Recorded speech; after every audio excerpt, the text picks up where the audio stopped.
No estoy escuchando. Si están hablando, no. Eh, Ya ahora. sí, sí, buenos días, doc. ¿Sí se puede visualizar? Sí, se Sí. ve claramente. ¿Sí? Bueno, buenos días, compañeros y doctora. El día de hoy les vamos a hablar sobre las teorías psicodinámicas y las teorías humanistas de la personalidad. Nosotros somos del grupo número 2, conformado por Irene Cueva, John Durán, Joseph Méndez y Fernando Sánchez, pues mi persona.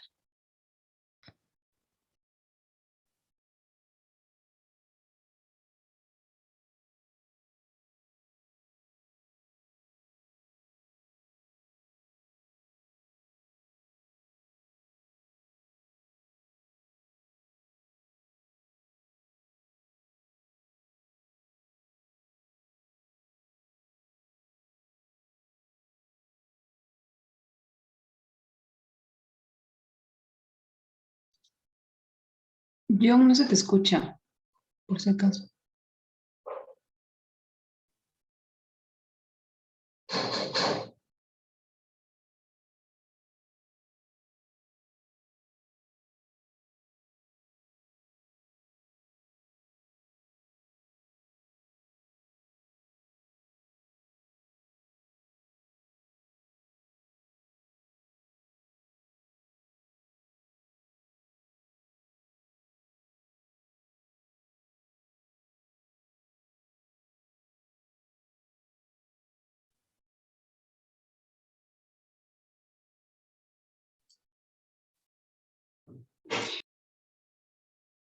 Ahí tal vez me escuchan. Ahí sí. Dale, por favor. Ya. Estamos grabando. Ya, las teorías psicodinámicas deben su nombre a Freud, pues fue él quien se inspiró en la física de sus tiempos para asignar este término. Así pues, tenemos que la psicodinámica es el estudio de la energía psíquica, así como su transformación y expresión en la conducta. Y a pesar de que los expertos psicodinámicos todavía no están totalmente de acuerdo con el origen exacto de esta naturaleza psíquica, y su incidencia en el comportamiento humano, existen 5 pilares fundamentales que se han mantenido a lo largo del tiempo.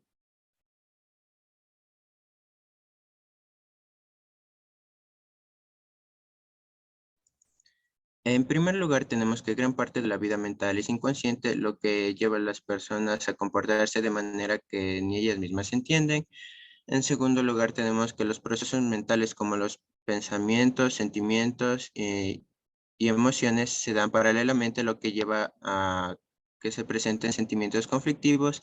También tenemos que la personalidad se forma a partir no solamente durante la niñez, sino también por medio de las experiencias tempranas y las representaciones mentales de nosotros mismos, de las personas que nos rodean y de nuestras relaciones influyen en nuestra forma de interactuar con el resto de individuos. Por último, tenemos que para un desarrollo correcto de la personalidad es necesario el regular los sentimientos sexuales y agresivos, así como el ser socialmente interdependiente en lugar de dependiente.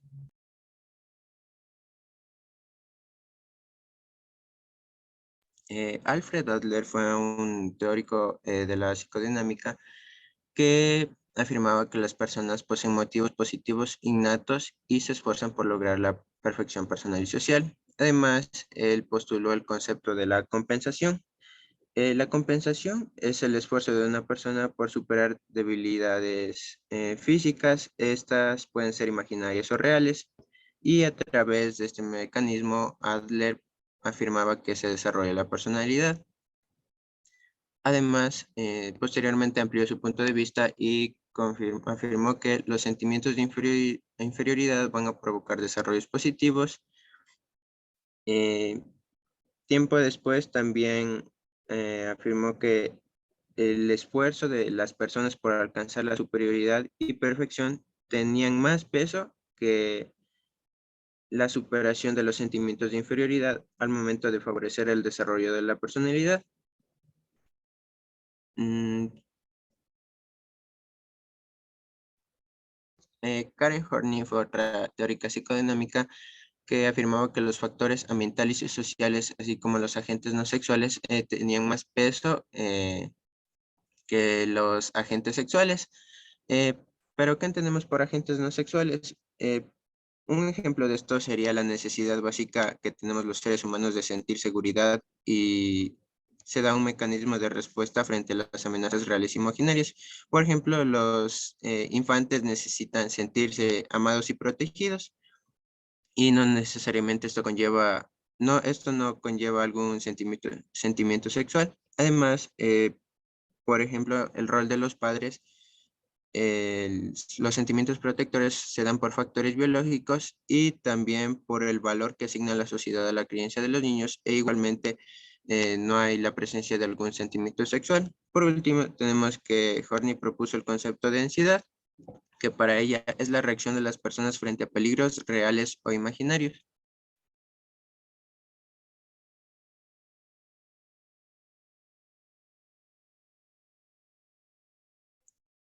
Y mencionó que las personas van a desarrollar estrategias de afrontamiento a las personas adultas, las cuales son tres. El primero es la sumisión. La persona sumisa va a querer someterse al resto de personas y solamente se va a sentir segura cuando recibe protección del resto de individuos.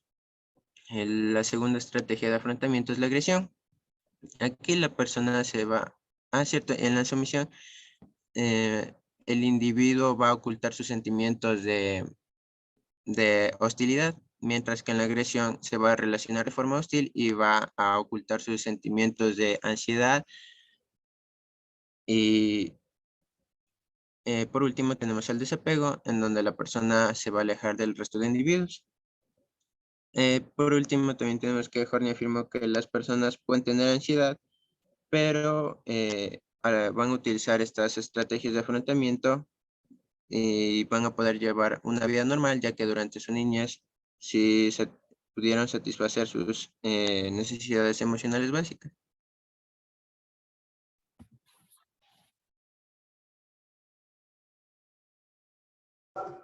Bueno, yo les voy a hablar un poquito más de detalle sobre lo que estableció Sigmund Freud. Bueno, como sabemos, existen palabras como ego, edipo, culpa, también neurosis, traumas, superego, que pertenecen generalmente a nuestro lenguaje cotidiano. Muchas veces las usamos para nombrar características personales o situaciones que nos hacen sufrir o errores que hayamos cometido o sucedieron. Si nos preguntamos de dónde vienen estas palabras, pues estas palabras vienen del psicoanálisis, que fueron representadas por Sigmund Freud. Él también sostuvo que la personalidad está enraizada en la dinámica del inconsciente. ¿A qué se refiere? Es que todas las ideas, pensamientos y sentimientos de los que generalmente no tenemos conciencia. Pues de allí nacieron las teorías psicodinámicas, en donde él establecía que los instintos sexuales y agresivos, como las pulsiones primarias del consciente, son aquellos que regían pues la conducta humana. Como sabemos, él tuvo varias aportaciones, pero yo quise enfocarme en tres, que son, la primera es las tres instancias de la personalidad, la segunda es los estadios del desarrollo de la personalidad, y pues la tercera es los mecanismos de defensa del yo. Ya. Bueno, ¿a qué se refiere pues las tres instancias de la personalidad? Él las divide en tres. La primera es del ello, la segunda es del yo y la tercera es del superyo. El ello es la única estructura presente al momento de nacer que opera en el inconsciente según el principio del placer. Es aquella serie de impulsos y deseos inconscientes que buscan expresión, que tratan de procurar también lo que es la satisfacción inmediata, evitando el dolor. El yo, pues es aquella parte de la personalidad que a medida que media entre exigencias del ambiente, la conciencia y las necesidades instintivas. Por lo general, las necesidades instintivas son aquellas que se derivan del ello. También es el nexo con el mundo real que controla las actividades conscientes del pensamiento y del razonamiento que funcionan conforme al principio de la realidad. El superyo es aquel que surge directamente de las primeras relaciones humanas y se puede decir también que es como un guardián moral o la conciencia que nos ayuda a funcionar en la sociedad. También es importante mencionar que es aquella experiencia que se deriva de las relaciones de los padres. Bueno, Sobre los estadios del desarrollo de la personalidad. Como sabemos, a medida que el lactante madura, su libido se centra en varias partes sensibles del cuerpo, lo que provoca una fijación. Si se le priva del placer o se le permite obtener placer excesivo de alguna parte del cuerpo que lo domina en este caso, lo dividía en etapas que son el oral, anal, fálica, la latencia y la genital. ¿A qué se refiere? Pues los mecanismos de defensa del yo. Pues como se sabe, el yo es la instancia de la personalidad que constantemente está sometida del ello y del superyo. Ante la intensa actividad de la defensiva que se debe desplegar, surge la angustia. Y para hacerle frente, pues nuestro cuerpo, nuestra estructura psíquica desarrolla los mecanismos de defensa. ¿Cuáles son? Son la identificación, la represión, también tenemos el desplazamiento, la proyección, la sublimición y por último la formación y reacción. Ya, otro teórico psicodinámico es Carl Jung, que él establecía funciones psicológicas fundamentales en las que son el pensamiento, los sentimientos, sensaciones e intuición. Como pueden observar, pues el pensamiento es aquel que tiene que ver con las cuestiones lógicas. Los sentimientos son aquellos que se relacionan con los juicios de valor, como lo bueno y lo malo. Las sensaciones pues, son experiencias directas y la percepción de detalles. Y por último, pues la intuición tiene que ver con las experiencias pasadas. Ya. Otro teórico pues fue Erik Erikson, que también estableció la teoría psicosocial.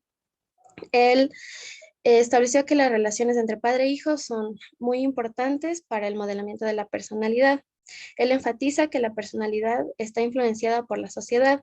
Expuso que el desarrollo del yo dura toda la vida. Por ello, creó el ciclo vital dividiéndolo en 8 etapas. Pues la primera etapa es la confianza-desconfianza, la segunda es la autonomía versus vergüenza y duda, la tercera es iniciativa versus culpa, la cuarta es laboriosidad versus inferioridad, la quinta es búsqueda de identidad versus confusión de identidad, la sexta es intimidad frente a aislamiento, la séptima productividad frente a estancamiento y la última pues integridad del yo frente a desesperación. Erikson pues afirma que los seres humanos con un desarrollo sano deben pasar por estas 8 etapas entre la infancia y la edad adulta tardía.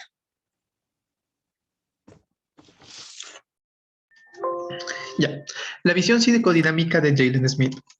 Jaylen Smith era una doctora muy exitosa de 30 años. Todos sus amigos la describían como una mujer muy atractiva, inteligente y talentosa.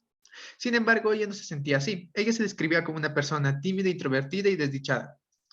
Las características de personalidad, como la inseguridad, introversión y sentimientos de ineptitud, a menudo surgen de una fijación en la etapa fálica del desarrollo, según Freud. También se conoce que Jaylen tuvo una excelente relación con su padre, quien era investigador médico, pero no con su madre, la cual trabajaba fuera de casa, por lo cual no compartía mucho tiempo con ella. Y con sus hermanos peleaba y no llevaba una buena relación. Se piensa que si Freud hubiera sido el terapeuta de Jaylen, probablemente habría concluido que no resolvió su complejo de Electra. Ya. No, espérate, regresa. Es decir, que a los 5 o 6 años, según la teoría de Freud, Jaylen se dio cuenta de que en realidad no podría casarse con su padre ni eliminar a su madre como según su teoría ella deseaba. Ahora sí. Respecto a cómo se aplicaría la teoría de Erikson, nos dice que el éxito para manejar las crisis posteriores del desarrollo depende de la efectividad con que se hayan resuelto las primeras crisis.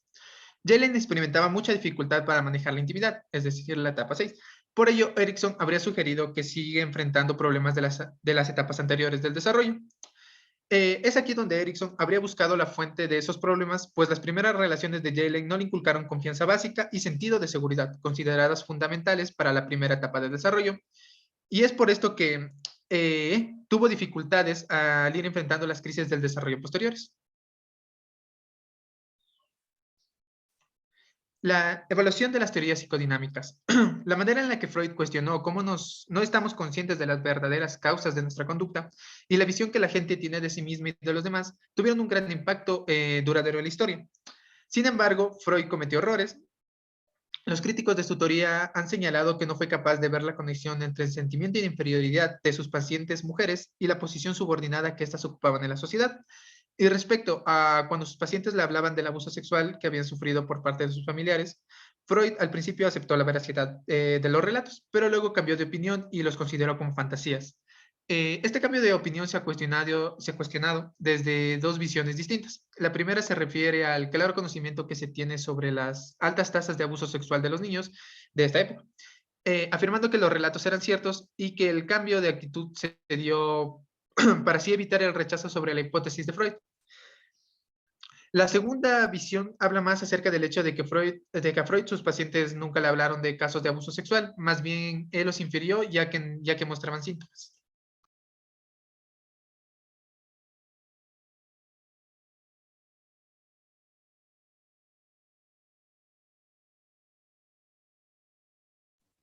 Perdón, un ratito se colgó. Voy a dejar de compartir un ratito, por favor. Si quieres, comparto yo. Ok.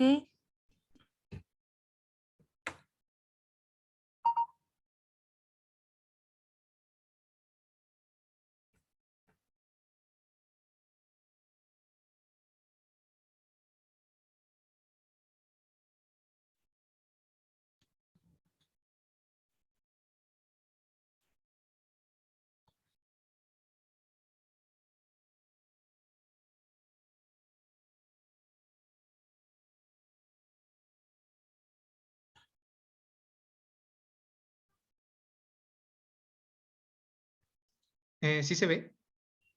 Sí. Sí, sí se ve. ¿Puedes ponerle el anterior, por favor? No sé.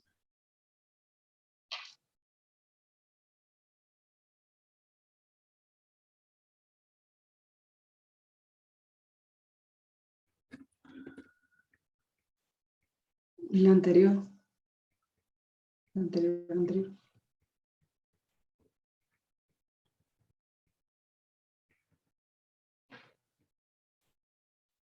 No veo.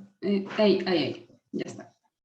Bien, ahora vamos a hablar sobre las teorías humanistas de la personalidad. Bien, como sabemos, pues esta es una corriente psicológica que considera al hombre como centro y medida de todas las cosas y dice que el hombre está dotado de todas las potencialidades necesarias para su completo desarrollo, ¿ya? Es decir, que considera al humano como un ser racional que posee la capacidad de hallar la verdad y practicar el bien.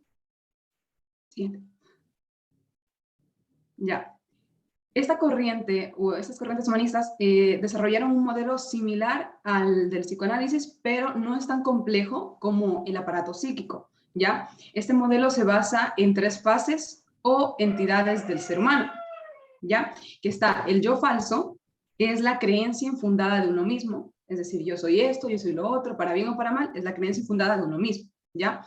El yo real, que es aquello que cada individuo asume como propio y que es aceptado como parte de sus características, ¿ya? Sin embargo, si otras personas cuestionan la veracidad de estos datos, puede cambiar la concepción que tenemos de nosotros mismos, ¿ya? Porque eso es el yo real es lo que nosotros creemos de nosotros mismos, ¿ya? Después tenemos el yo ideal, que es aquello que el ser humano busca ser, ¿ya? Y es el motor que moviliza el desarrollo de la personalidad, ¿ya? Es como cuando uno tiene un ídolo, dice, ay, yo quiero ser como él, ¿ya? Entonces tú te estás haciendo esa fijación que quieres parecerte y vas a hacer lo posible por mejorar y parecerte a él, ¿no? Ya, siguiente. Después tenemos a Carl Rogers, ¿ya? Carl Rogers, que es un psicólogo humanista, y concibe el ser humano desde una perspectiva positiva, considerando al hombre que es bueno y saludable por naturaleza, opuesto totalmente a la postura de Freud con el psicoanálisis y que decía que el ser humano es un ser patológico y con instintos negativos, ¿no? Pues Carl Rogers, él en sí no elaboró una teoría exclusivamente, sino que desarrolló algunos conceptos que nos ayudarán a entender mejor la personalidad, cómo se va desarrollando esta en el ser humano, ¿no? Una de estas es la tendencia a la realización, ¿ya? Rogers la calificó como una pulsión que todo organismo posee para cumplir su potencial biológico, ¿ya? Y esta ayuda a convertirse en lo que cada uno puede llegar a ser, ¿ya? Esa es la tendencia a la realización. En sí, grabémonos esto, que es el potencial biológico que cada uno tiene, ¿no? Y a lo que, cuando él se refiere a organismos, no solamente se está refiriendo al ser humano, sino también a las plantas, animales, bueno, y el ser humano en sí, ¿no? Después tenemos la tendencia a la autorrealización, ¿ya? Esta sí es una pulsión de los seres humanos para hacer realidad la imagen que tienen de sí mismos, es decir, su autoconcepto, ¿no? Ya, siguiente. Ya. También tenemos el otro concepto que nos da Rogers, es la persona con funcionamiento óptimo.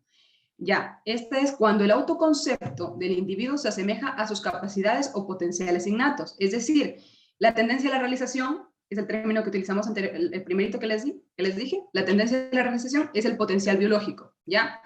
Y la autorrealización, o sea, y el autoconcepto, que es la autorrealización, ¿no? Y cuando estos dos se asemejan, pues se dice que la persona tiene un funcionamiento óptimo. De lo contrario, pues no, ¿no? Entonces, después tenemos la consideración positiva incondicional, ¿ya?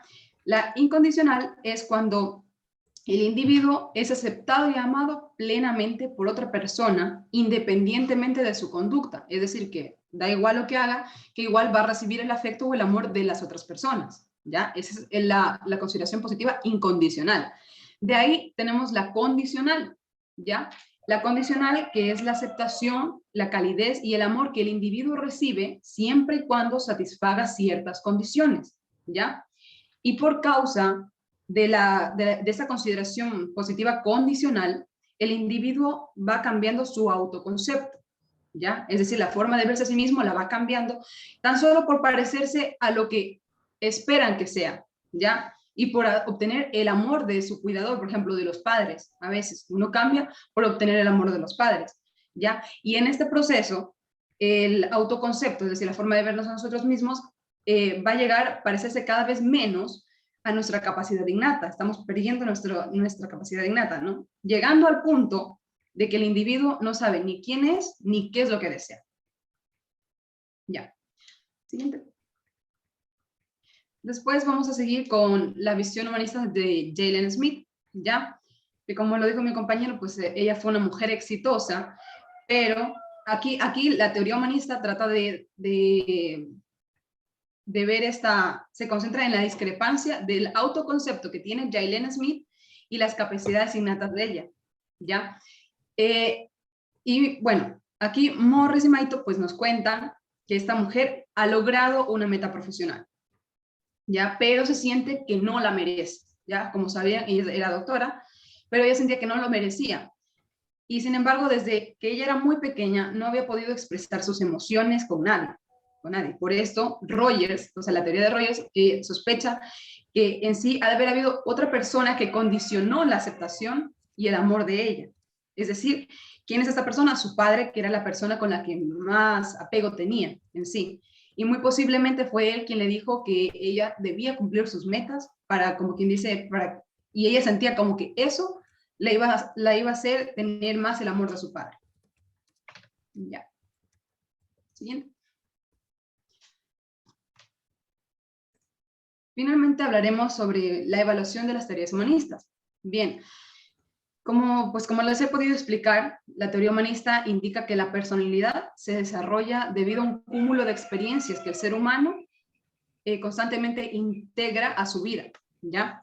Es decir, que nuestra personalidad se va formando conforme a las experiencias que vamos teniendo, ¿ya? Por lo que evaluar esta teoría científicamente pues es casi imposible, ¿no? Porque todas las personas tenemos experiencias diferentes todos los días, ¿ya? Y también por este mismo motivo es que hay muchos críticos que dicen que la teoría promueve el egocentrismo y el narcisismo. ¿Por qué? Porque dejan de un lado el potencial humano universal que tenemos, ¿no?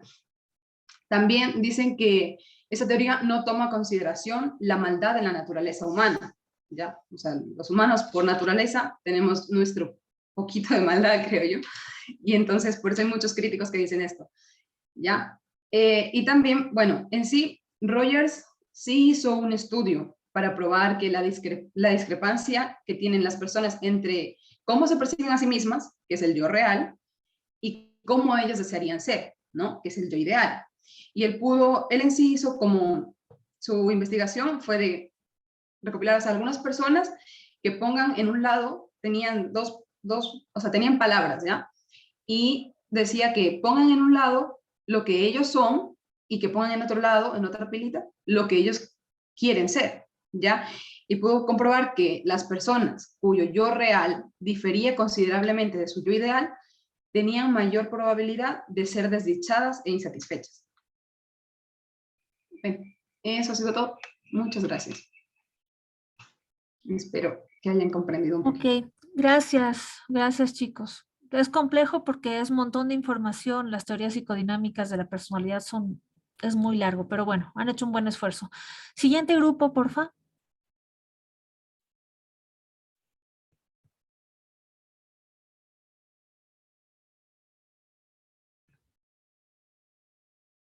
Sí, ¿no? Sí, profe, ya le compartimos. Dale.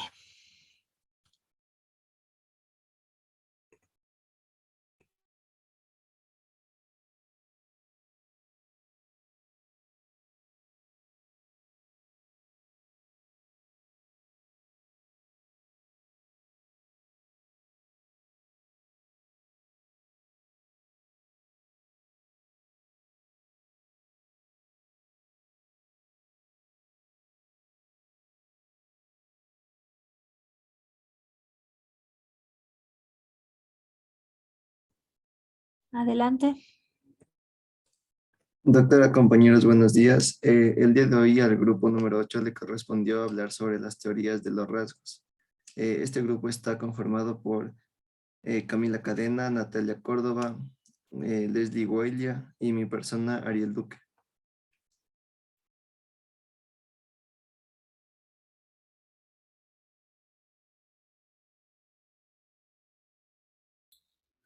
Bien, vamos a empezar con el tema del desarrollo de la teoría de los rasgos.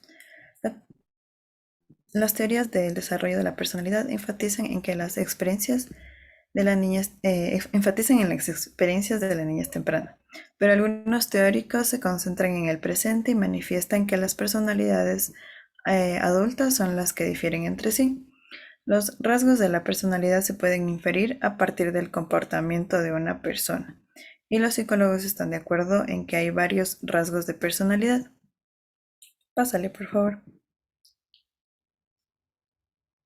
Bien, según Allport, los rasgos se encuentran codificados en el sistema nervioso como estructuras guías para enfrentar diversas situaciones, por lo que menciona que la personalidad es como una constelación formada por diferentes rasgos. Actualmente, igual los psicólogos afirman que ciertos rasgos son productos de la influencia del ambiente y también de los factores biológicos. Estos son importantes para el desarrollo de los rasgos de la personalidad. Aunque Allport y Othberg propusieron 2.800 palabras que caracterizan los rasgos de la personalidad, el psicólogo Raymond Cattell él redujo la lista a 200 rasgos utilizando la técnica del análisis factorial y finalmente propuso 16 grupos de rasgos básicos que describen la complejidad de la personalidad. Sin embargo, Eysenck argumentó que la personalidad puede dividirse en 3 dimensiones, que es la estabilidad emocional, que se refiere a la regulación de las emociones, la introversión-extroversión, que se refiere al grado de orientación de una persona, si es al exterior o al interior, y el psicoticismo, que se describe como la falta de sensibilidad y calidez de algunas personas por los demás.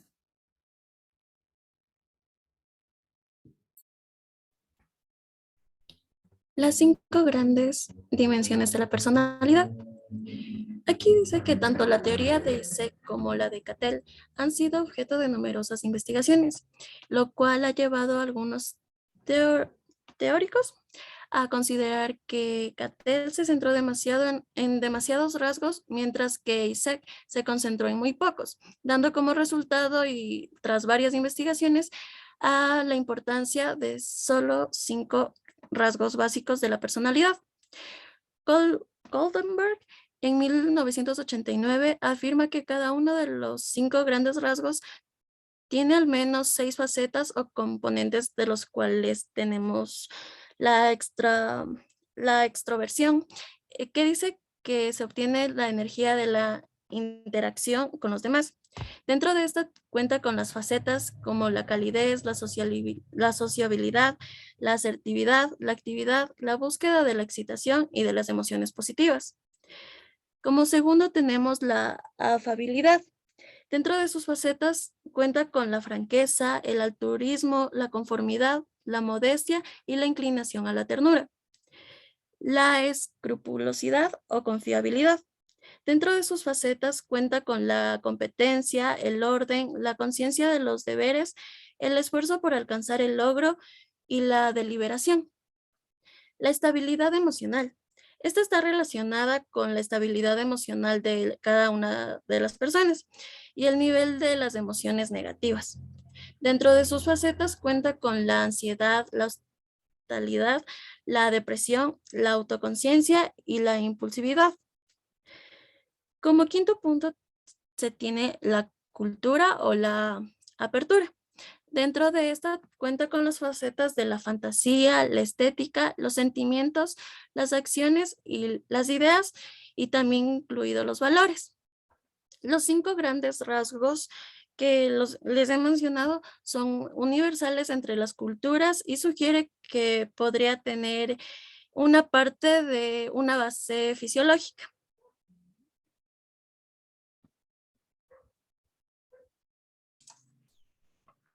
Visión de los rasgos de Jaylen Smith. Si un psicólogo que trabaje bajo la perspectiva de inferir ciertos rasgos, cuando observamos que Jaylen eligió a una edad muy temprana convertirse en doctora, tuvo un gran desempeño académico año tras año y ocupó el primer lugar en su grupo al graduarse de la Facultad de Medicina. Parece razonable inferir que un rasgo de Jaylen es la determinación y la persistencia para explicar su conducta.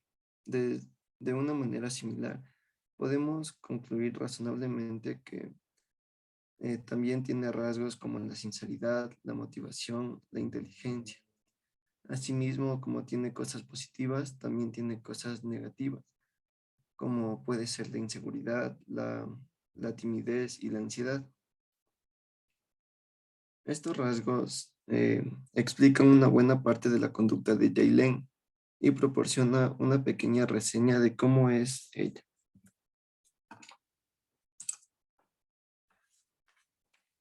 La evaluación de las teorías de los rasgos. Los rasgos son el idioma por lo cual regularmente empleamos cómo describir a otras personas. Por ejemplo, decimos que algunas personas son tímidas, otras inseguras, algunas personas son arrogantes, así entre otras definiciones. Los psicólogos no están de acuerdo respecto al número exacto de rasgos. Es más sencillo estudiar científicamente los rasgos de la personalidad que estudiar cómo la autorrealización y los motivos inconscientes por los cuales suceden estos. Las teorías de los rasgos tienen varias desventajas. En primer lugar, son principalmente descriptivas, es decir, que buscan delinear las dimensiones básicas de la personalidad, pero en lo general no tratan de explicar las causas. Entonces, podemos afirmar que la teoría de los 5 factores de la personalidad nos ayudan a localizar la personalidad con mayor precisión, pero al igual que un punto en un mapa, no nos brinda información acerca del tipo de terreno que hay en el lugar, ni cómo se produjo esto. En segundo lugar, los rasgos que se identifican mediante el análisis factorial de diferencias individuales en poblaciones grandes. Esto también algunos críticos argumentan que es muy peligroso tratar de reducir la diversidad de la complejidad humana. También algunos psicólogos están en desacuerdo acerca del número suficiente de los rasgos para capturar la complejidad de la personalidad.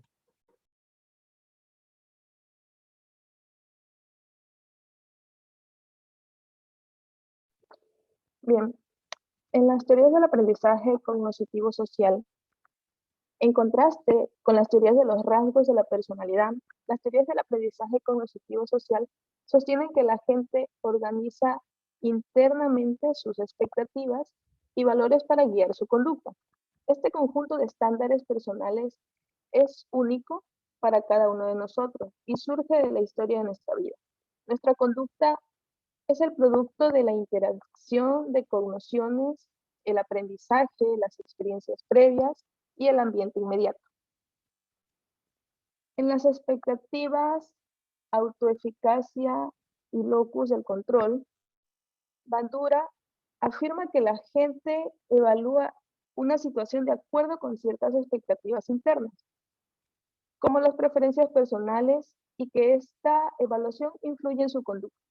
La retroalimentación ambiental que sigue a la conducta actual influye a su vez en las expectativas. De esta forma, las expectativas guían la conducta en una situación determinada y los resultados de la conducta en esa situación moldean las expectativas en situaciones futuras. A su vez, las expectativas llevan a la gente a conducirse de acuerdo a las medidas de excelencia determinadas individualmente, mediante las cuales juzgan su conducta. Quienes tienen un éxito en la satisfacción de sus propios estándares de desempeño interno desarrollan una actitud que Bandura llama autoeficacia. Por ejemplo, una persona con alta autoeficacia que interpreta los problemas de matemáticas como oportunidades para triunfar se aproximará a la parte matemática de las pruebas académicas con una expectativa diferente a alguien que ve los problemas de matemáticas como oportunidades para fracasar. Para Rother, el locus de control es una expectativa frecuente o estrategia cognitiva, mediante la cual la gente evalúa la situación. La gente con un locus interno de control está convencida de que puede controlar su propio destino. Creen que mediante el trabajo duro, la destreza y la capacitación obtendrán reforzamientos y evitar el castigo.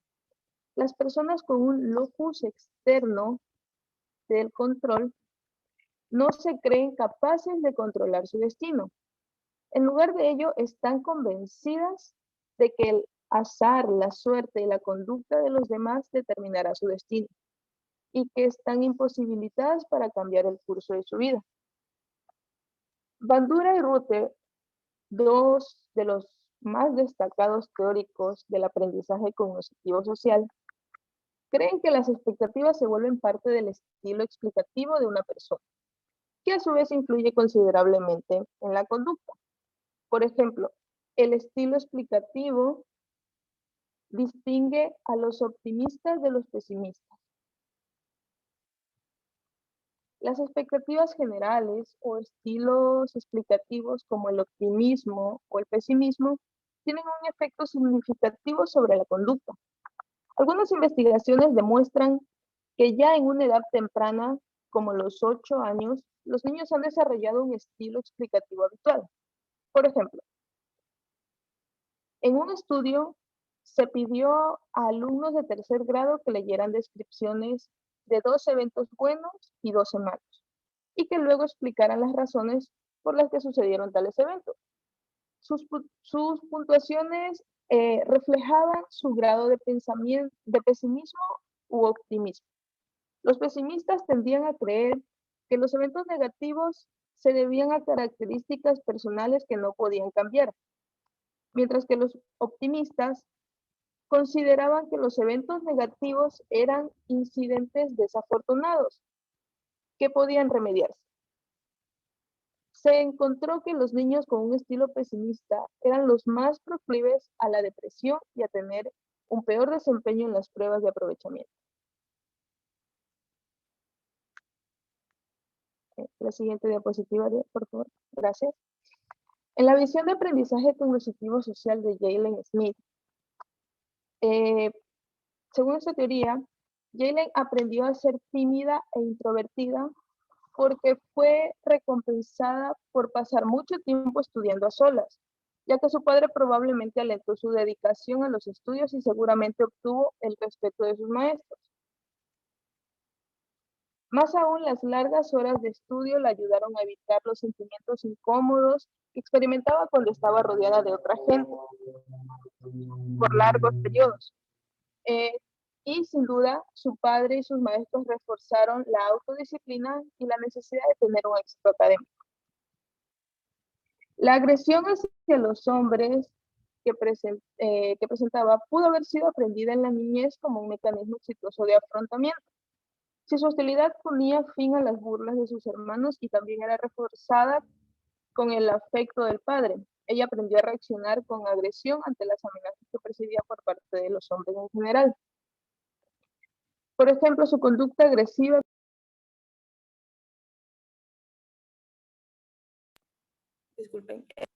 surgió de la observación de las peleas entre los padres. Cuando pequeño observó que algunas personas manejaban el conflicto por medio de arrebatos. Como podría predecir el concepto de autoeficacia de Bandura, Jay seguramente advirtió que su padre disfrutaba tanto de su vida familiar como de su carrera de investigador médico, mientras que los dos trabajos de la madre como ama de casa y gerente de una tienda la dejaban frustrada y agotada. Es probable que este contraste haya contribuido al interés de Jay en la medicina.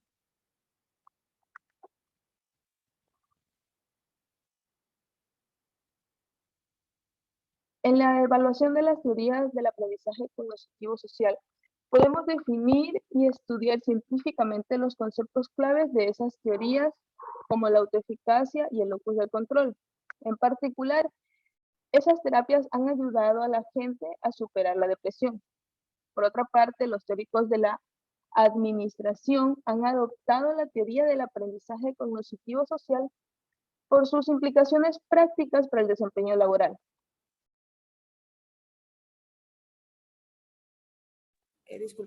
Muchos estudios conducidos durante más de 20 años han demostrado una correlación positiva entre la autoeficacia y el desempeño en escenarios.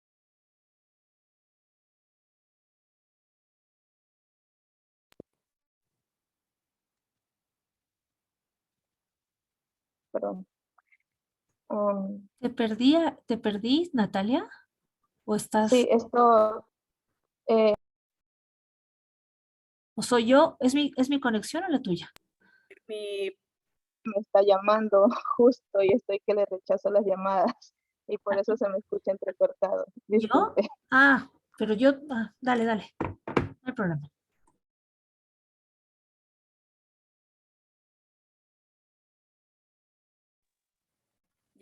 Disculpe, es que mi papá me está llamando a cada rato. Recién le pude responder. Tranquila, no te preocupes. A ver, ¿dónde estaba? Allá.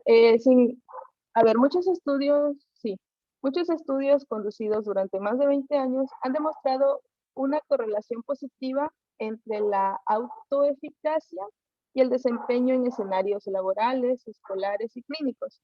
Sin embargo, es demasiado prematuro decir que también explican las teorías del aprendizaje cognitivo social la complejidad de la personalidad humana.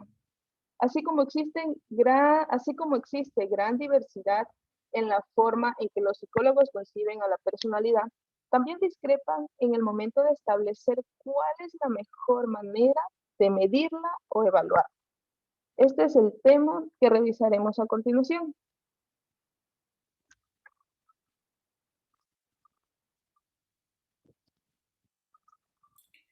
Bien, vamos a continuar con el tema de la evaluación de la personalidad. Evaluar la personalidad es tratar de medir algo intangible o invisible. No, regresale, por favor. Bien. Ya, es decir, una prueba nos debe entregar resultados confiables y consistentes. Al momento de evaluar pueden presentarse algunos factores que afectan el desempeño de la persona en la prueba. En la prueba lo que se requiere evaluar es la conducta típica o característica de la persona. Es decir, se pretende conocer cómo suele comportarse la persona en la mayoría de situaciones. Para medir la personalidad, los psicólogos utilizan 4 herramientas que vamos a ver en los siguientes temas, que es la entrevista personal, la observación directa, las pruebas objetivas y las pruebas proyectivas.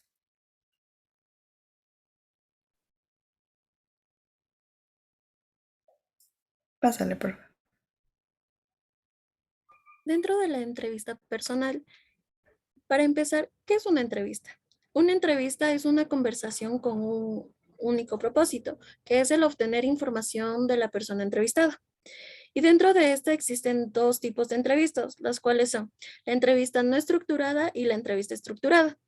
Dentro de la entrevista no estructurada es más de carácter personal. Esto quiere decir que el entrevistador plantea preguntas al entrevistado acerca de cualquier material que surja en el transcurso y siempre que sea apropiado haría preguntas de seguimiento.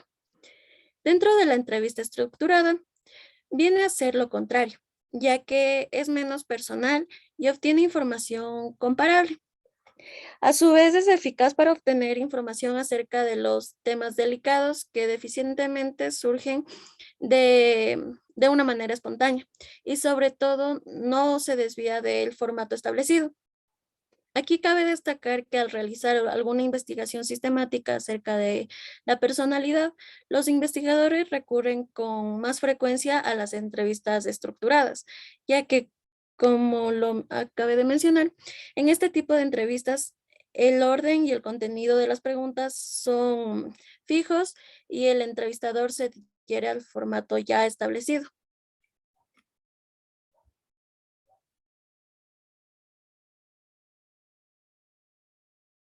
Bien, con respecto a la observación directa, como su nombre lo dice, consiste en observar.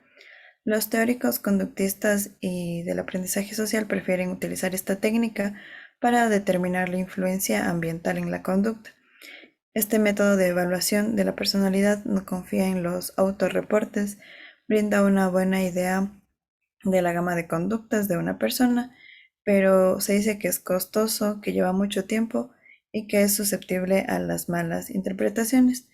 También este tipo de técnica funciona mejor en niños pequeños porque la mayoría de las personas al mostrarse conscientes de que se les está observando, eh, no se reaccionan de otra manera. Entonces, por eso es que a veces puede darse las malas interpretaciones.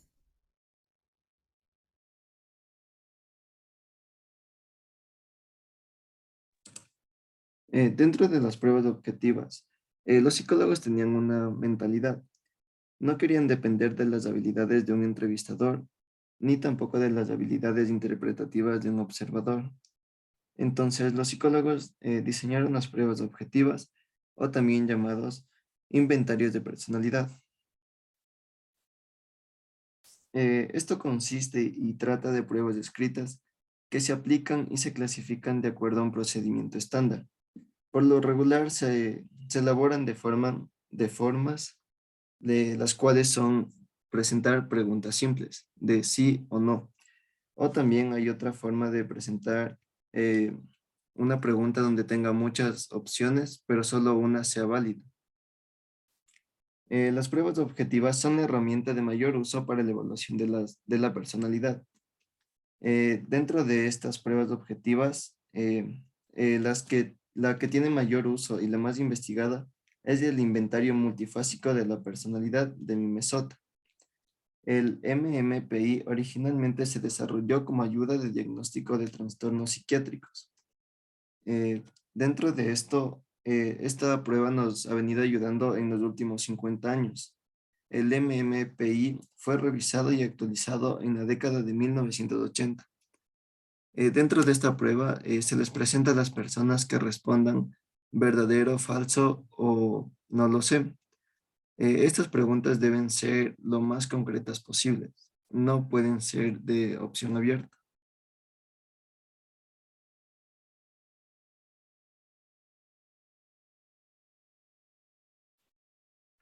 Bueno, tenemos también las pruebas proyectivas. Es más probable que los teóricos psicodinámicos utilicen este tipo de pruebas debido a que a menudo tienden a desconfiar de las pruebas objetivas de personalidad que se basan en los autorreportes, mientras que este tipo de pruebas constan de estímulos ambiguos que pueden generar un número ilimitado de respuestas y suponen que dan a conocer el inconsciente de la persona. Además de que su propósito es lograr conocer el funcionamiento de las personas para que de esta manera puedan descubrir sus emociones o los conflictos internos. Dentro de esto tenemos algunas ventajas, ya que, ya que son flexibles y pueden tratarse incluso como juegos o acertijos, o a su vez la gente a menudo se presenta en una atmósfera relajada, sin la tensión o la conciencia de uno mismo, que en ocasiones acompañan a las pruebas objetivas del autorreporte. Aquí también con frecuencia la persona que es examinada ni siquiera sabe el verdadero propósito de esta prueba, por lo que es menos probable que las respuestas sean amañadas. Algunos psicólogos creen que estas pruebas ponen al descubierto los pensamientos y fantasías del inconsciente.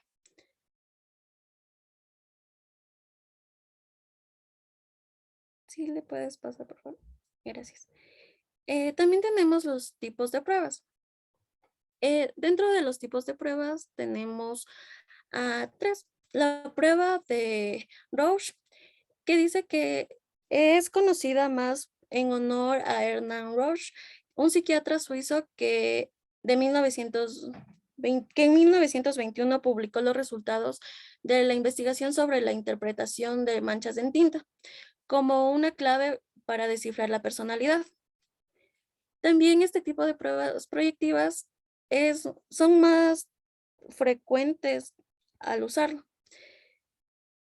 ya que esta prueba consta de un diseño por manchas de tinta ambigua que se cree que la forma en la que la gente interpreta las manchas revela el aspecto de la personalidad.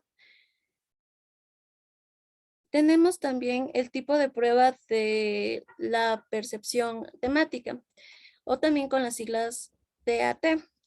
Es aún más exigente debido a que fue desarrollada en Harvard por Murray y sus colaboradores. Esta prueba está compuesta por imágenes ambiguas sobre las cuales se pide a las personas que escriban una historia completa basándose en lo que pueden ver en la imagen. Tenemos el tipo de prueba animal.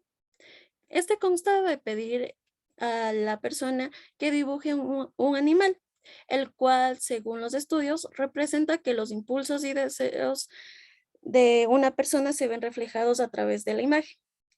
Uno de los beneficios de este tipo de prueba es que es muy difícil que la persona pueda mentir, ya que no existen respuestas que sean correctas o incorrectas.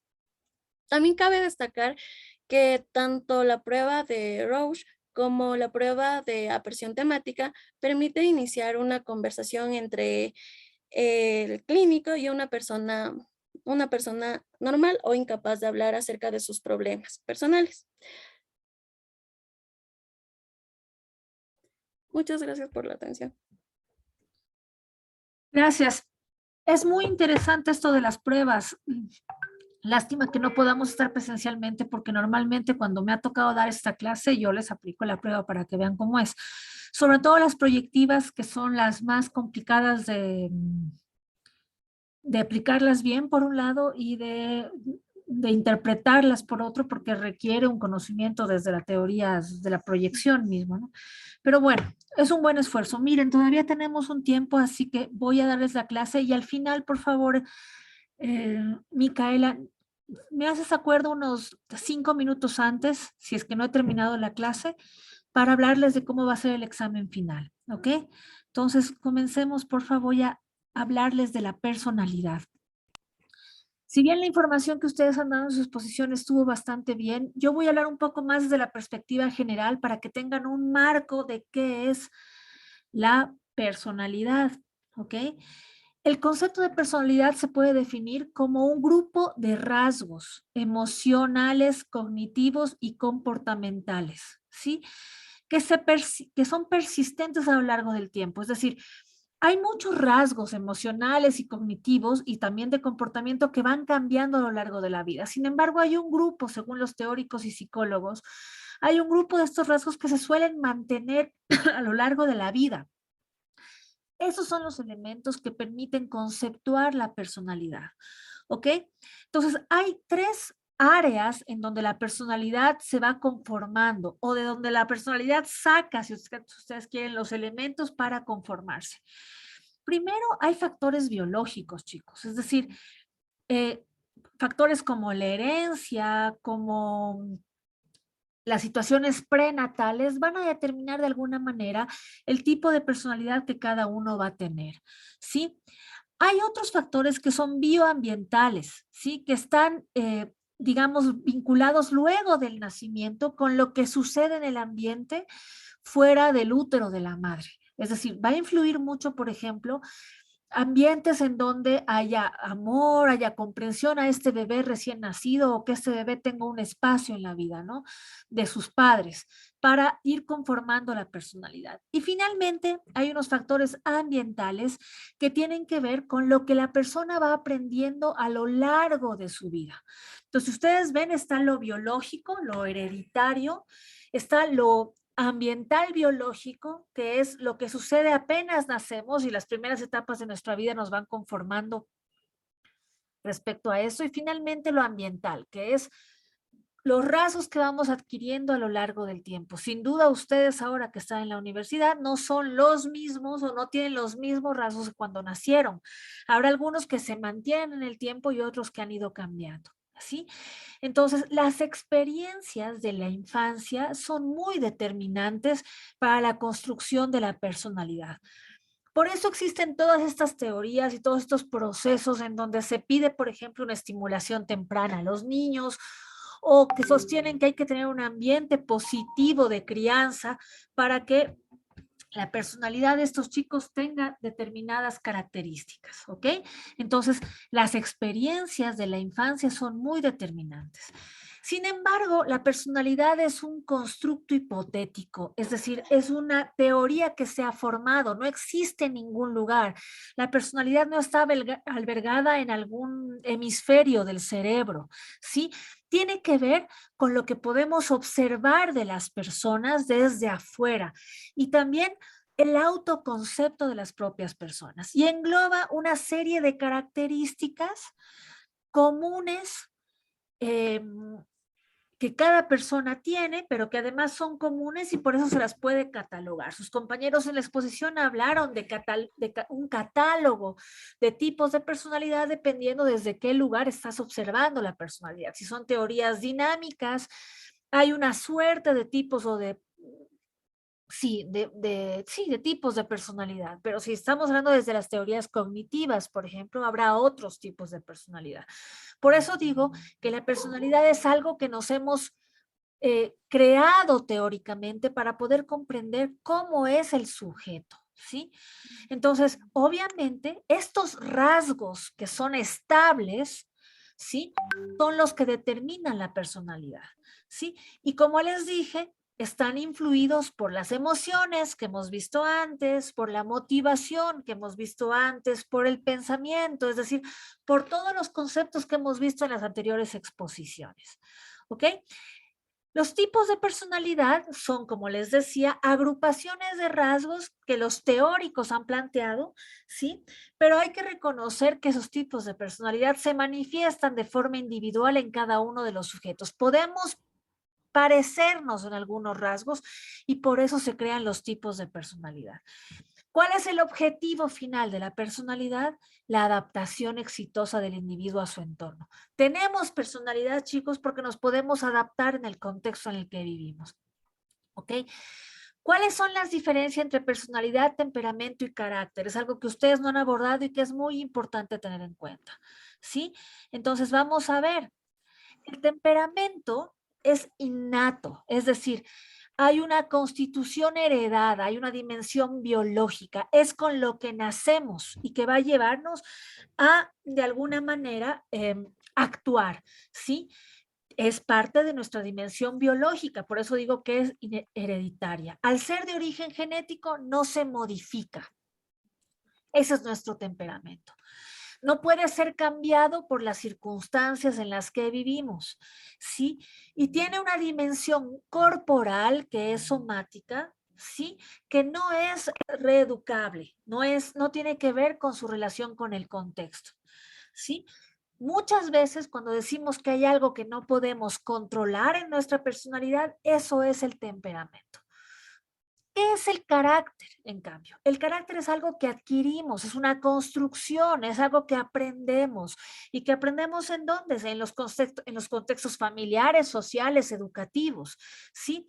Tiene que ver con un origen genético, pero sobre todo tiene que ver con lo que vamos aprendiendo a lo largo del tiempo y por eso es modificable, ¿sí? Es susceptible a cambiar. Yo puedo cambiar mi carácter. Yo puedo cambiar mi forma de reaccionar, por ejemplo, entre determinadas conductas. Por eso es educable y es controlable.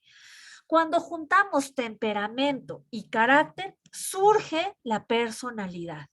Entonces, lo que miden, por ejemplo, las pruebas que el último grupo mencionó, es casi siempre una mezcla entre temperamento y entre carácter, con una fuerte preponderancia del carácter, de lo que hemos aprendido, porque si no, no podríamos estandarizar las pruebas.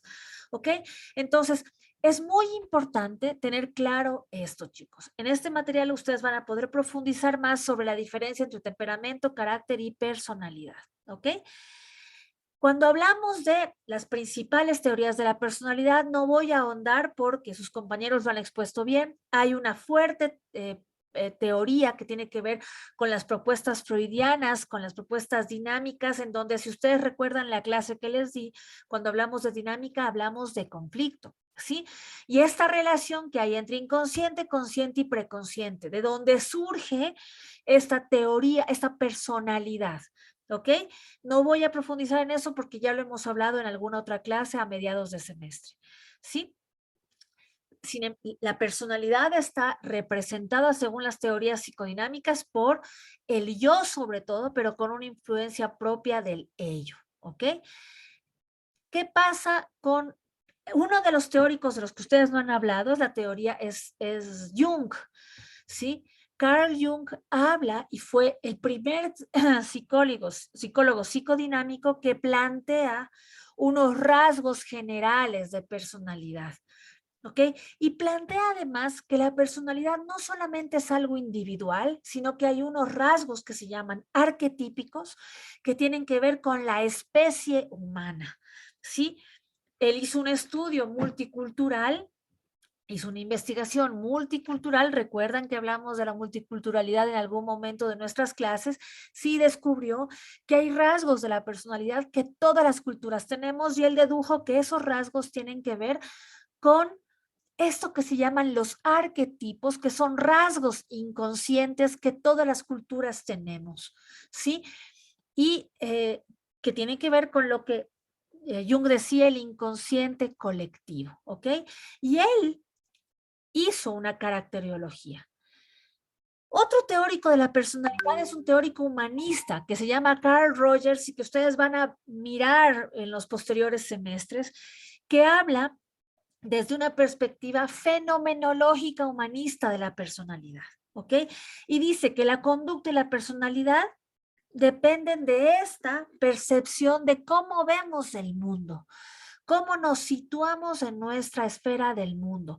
Entonces, la personalidad, según las teorías humanistas de Carl Rogers, tiene que ver con el autoconcepto y cómo procesamos las experiencias. Desde esa perspectiva, que es distinta a la psicodinámica, en donde supuestamente es un tema más que todo inconsciente la personalidad, desde la perspectiva humanista les decía que es contraria a estas teorías dinámicas. La personalidad se puede cambiar, porque tiene que ver con cómo miramos a nosotros mismos y cómo miramos a la sociedad o a la experiencia en donde vivimos. ¿Ok? Hay otra teoría que es la teoría de los constructos de Kelly, ¿sí? Es una teoría derivada del cognitivismo, es decir, y del constructivismo, ¿sí? Cognitivo-conductual, básicamente. Kelly dice que cada persona tiene su propia representación mental de la realidad y esa representación mental de la realidad va a marcar la diferencia de cómo vemos a la personalidad o cómo actuamos desde la perspectiva de la personalidad. Y que hay que la personalidad se sostiene en un sistema jerarquizado. Estas ideas las ponemos en una jerarquía y de acuerdo a nuestras ideas y nuestro pensamiento, vamos a ir actuando y va a irse definiendo nuestra personalidad, ¿sí? La personalidad entonces tiene una fuerte concepción adaptativa porque nos implica la capacidad que tenemos de controlar nuestro entorno, de cómo afrontamos las diferencias del entorno, ¿ok? Hay otra teoría de la personalidad. Recuerden que esto es solo una introducción muy rápida de la personalidad, que es la teoría de la ideografía de Gordon Allport. Él habla básicamente de estos rasgos que son estables, que son elementos estructurales de nuestra personalidad y que son los elementos que nos permiten enfrentarnos a los contextos sociales y naturales, ¿sí? Allport decía que estos rasgos tienen diferente importancia en función de la influencia que tengan en nuestra conducta. Es decir, la personalidad va a definir nuestra conducta y de acuerdo a esa definición vamos a poder vincularnos con el contexto. También está la teoría de Cattell, ¿sí? Que tiene elementos factoriales, es decir, hay distintos rasgos que pueden dividirse en temperamentales, ya vimos que era el temperamento, en dinámicos, que tienen que ver con cómo nos enfrentamos a la conducta, y aptitudinales, es decir, las capacidades que tenemos las personas para vincularnos. Y hay esta teoría de Cattell que permitió, muchos de ustedes van a trabajar, por ejemplo, en el ámbito de las organizaciones, permitió generar una prueba que es muy interesante, que es de las pocas que han sido adaptadas al Ecuador, que se llama el 16PF, que es una prueba de personalidad que mide estos rasgos específicos, ¿no? Y ahí está la lista: afectividad, inteligencia, estabilidad del yo, dominancia, impulsividad, atrevimiento, sensibilidad, suspicacia, convencionalismo, imaginación, astucia, rebeldía, autosuficiencia, aprehensión, autocontrol y tensión. Son 16 rasgos que se miden y que es muy usado sobre todo en las organizaciones para selección de personal. No sé si es quinta o sexta teoría. Miren cómo cada teórico va abordando la personalidad. Por eso decimos que es un constructo desde la posibilidad o desde lo que le sostiene teóricamente. Eysenck sostiene que la personalidad se genera a partir de cómo explicamos, ¿sí? Nuestras diferencias biológicas en cuanto a los contextos físicos y biológicos, pero también en relación con el entorno. Es una estructura relativamente estable, por eso, porque está muy definida por lo biológico. Eysenck sostiene que lo biológico, es decir, el temperamento, va a ser muy trascendente al momento de definir los rasgos de la personalidad, ¿no? Y es el que habla, como decía alguno de sus compañeros, de la extraversión frente, por ejemplo, a la introversión, ¿no? Es muy interesante esta teoría porque le da una preponderancia grande al tema biológico. Y luego, siguiendo esta lógica de ubicar los rasgos, hay esta teoría del Big Five que sostiene que hay 5 grandes rasgos, ¿sí? Definidos por Costa y McCrae, que son los que definen la personalidad, ¿sí? Y que permiten ubicar cómo nos vinculamos con el entorno desde nuestra personalidad, pero ya no tanto desde la perspectiva biológica, sino más bien desde la perspectiva emocional, ¿sí? Se van a fijar cuando puedan leer las diapositivas como material de análisis y de refuerzo que estos teóricos toman en cuenta sobre todo los rasgos emocionales para definir la conducta, ¿no? No sé cuántas me faltan. Bueno, como ven, no voy a seguir profundizando. Hay un montón de teorías que hablan sobre la personalidad, ¿no? ¿Qué tipos de personalidad encontramos? Básicamente encontramos en casi todas las teorías de la personalidad unos pares dinámicos, unos pares contradictorios que nos permiten entender los tipos de personalidad. Hay, por ejemplo, esta definición del pensamiento introvertido, es decir, es una persona que se centra mucho en sus pensamientos, ¿sí? Y que está más mirada hacia afuera, tiene una tendencia a filosofar. El sentimental introvertido es el que también está pensando en sí mismo, está centrado en sí mismo, pero desde la perspectiva de las emociones, ¿no? Un tercer rasgo sería el sensación introvertido, es decir, más que desde la emoción, está centrado en las sensaciones de su cuerpo. Y esta teoría fue muy analizada por Carl Jung, que es el que hablamos hace un rato, psicodinámico, es decir, la sensación que siente nuestro cuerpo va a determinar nuestra conducta y nuestra personalidad. Luego hay un tipo intuitivo introvertido, que es el que tiene pensamientos y que está centrado más bien en el futuro, ¿sí? Y desde la perspectiva de la intuición, pero también es introvertido, tiene una mirada hacia adentro.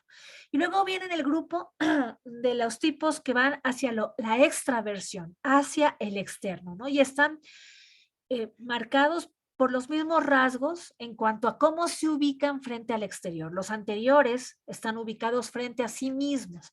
Los extravertidos se ubican frente a las relaciones sociales, ¿no? Entonces hay estos que son sentimental extravertidos según estas teorías, que son personas altamente empáticas, muy relacionadas con el exterior y volcadas hacia las relaciones exteriores, ¿no?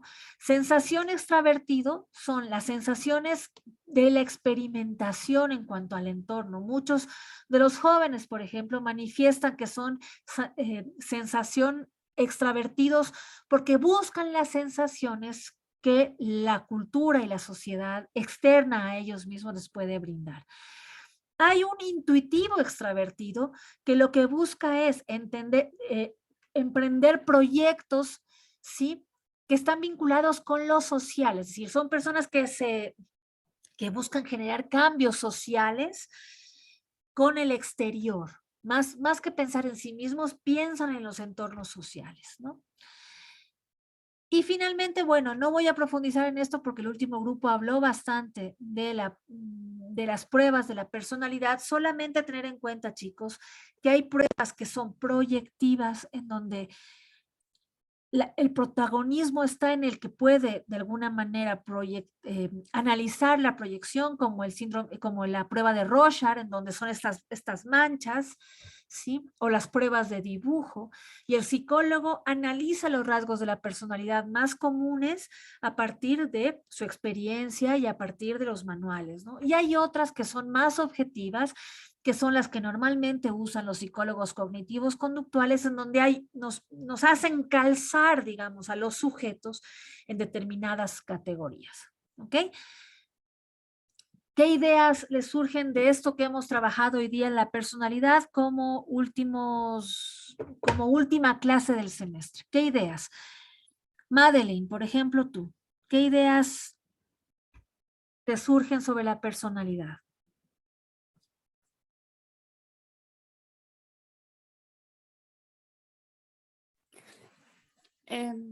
Buenos días, profe.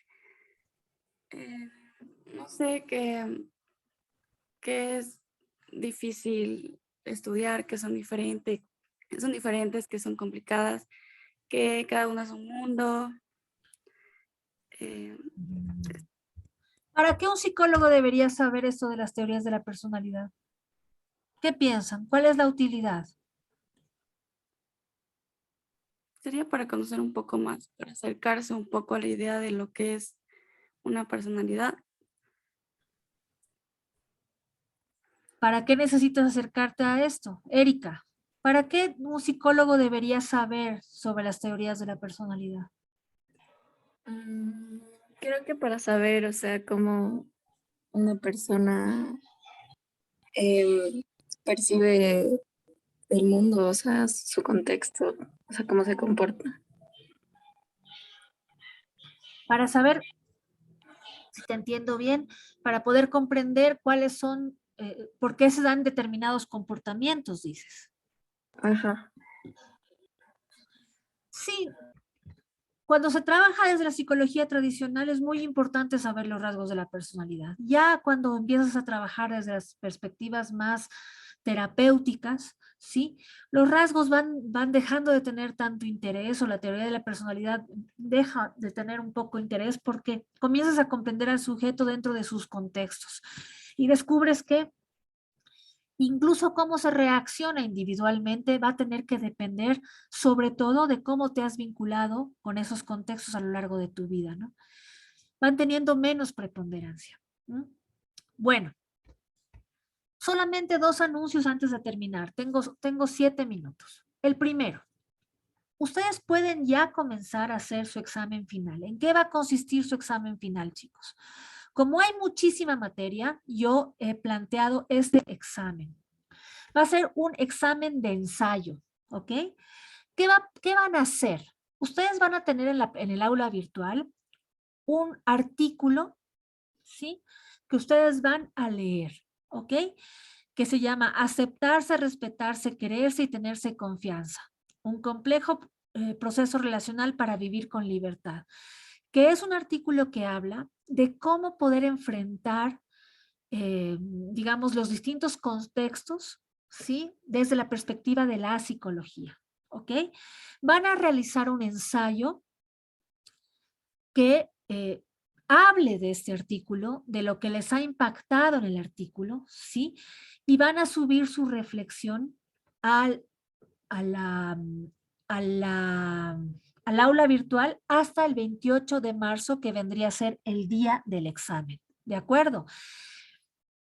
El artículo, si ustedes pinchan, lo van a encontrar aquí está, lo van a encontrar en esta página, es una página de mi organización, ¿sí? en la que yo trabajo, yo he creado junto con mi colega, entonces es un artículo hecho por mí, ¿ok? La idea es que puedan leerlo, ¿sí? El examen final tiene una rúbrica, ¿ok? Es muy importante que tengan en cuenta cuál es esta rúbrica. Yo les voy a mandar al chat del grupo la rúbrica, ¿ok? Para que vean qué es lo que voy a corregir, ¿de acuerdo? Quiero poder ver la rúbrica con ustedes para que la tengan en cuenta. La rúbrica tiene algunos parámetros, ¿sí? Por ejemplo, la extensión del ensayo. La extensión del ensayo es 2 páginas, ¿ok? Entonces, ustedes van a tener que ni más ni menos de 2 páginas va a ser parte de la calificación, ¿ok? Segundo, si se evidencia en el ensayo la lectura del artículo. Si es que yo veo cuando ustedes leen que han leído el artículo y que han reflexionado alrededor de él, ¿sí? El tercer parámetro para la calificación es la redacción, la puntuación y la ortografía. Es decir, tiene que estar bien redactado con claridad y aquí están los parámetros. La cuarta, la inclusión de algunos conceptos abordados en clase. Tenemos 16 semanas de conceptos, ¿sí? Y ustedes, no pido que tomen todo lo que hemos visto, pero sí que puedan incluir en su reflexión algo de lo que hemos trabajado a lo largo del semestre, ¿sí? Yo quiero ver visibilizado su aprendizaje durante el semestre. Y finalmente, la profundidad de su reflexión. No quiero una reflexión, tienen 2 páginas para hacerlo, no es mucho, pero sí una profundidad. Es decir, quiero leer lo que para ustedes ha significado la lectura y recogiendo las cosas, los aprendizajes que hemos visto en clase. La rúbrica está aquí. Yo les voy a copiar la rúbrica para que lo tengan presente el momento de realizar su ensayo. ¿Está bien? ¿Está claro esto, chicos? Por favor, necesito preguntas si es que tienen dudas sobre el examen. Jessie.